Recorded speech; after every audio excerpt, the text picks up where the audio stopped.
पिठामध्ये तेल आणि मीठ टाकून पीठ मळून घ्या।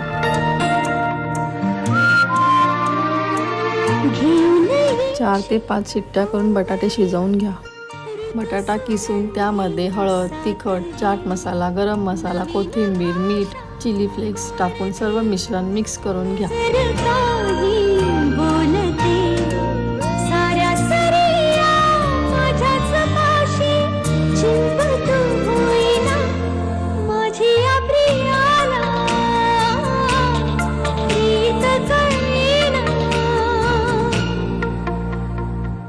नवीन तारे चंद्र नवा, नवीन आहे ऋतू हवासा।